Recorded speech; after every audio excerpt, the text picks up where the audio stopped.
Hello guys, welcome back to my channel, Weng Petit. By the way guys, meron naman ako isang katanungan na sasagutin. Katanungan na sasagutin ko guys ay ayon sa katanungan ni, tawagin na lang natin sa pangalan na Hashem.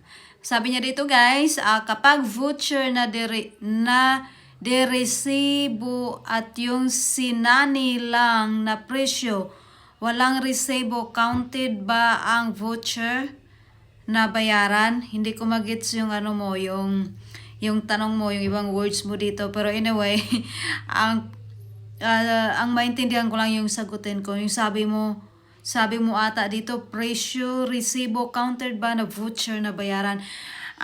Hashem,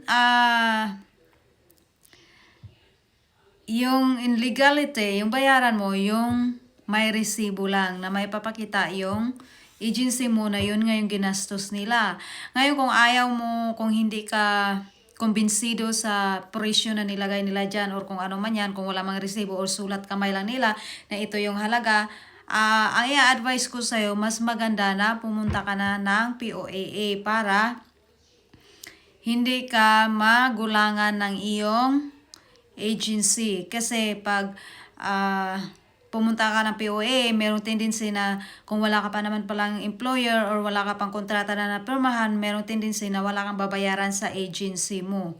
Sabihin na natin, kahit sabihin ng agent mo or ng agency mo na ito yung nagastos namin, tapos kung sulat kamay lang nila, maaring hindi mo yan mababayaran kasi legality, dapat ang bayaran mo lang ay yung merong resibo nga sila na may papakita. Like for example, sabihin na nila na ito yung nagastos ko sa medical mo. Tapos yung resibo, natural, dapat may sulat yun doon or nakaprint doon sa resibo na ito yung name ng clinic na pinuntahan mo nung nagpa-medical ka.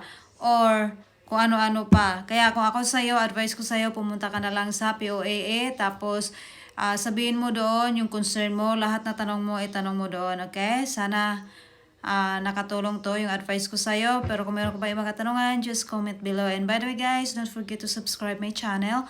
Sa mga may gusto lang naman guys, kung nagustuhan nyo yung mga content na ginagawa ko. And then guys, paalala lang, huwag kayo mag-message sa akin sa WhatsApp ng mga katanungan. Just paalala na dito pwede kayo mag-message sa akin sa any video ko dito guys sa YouTube ko. Tapos gagawa natin ng kasagutan yan kahit short video lang.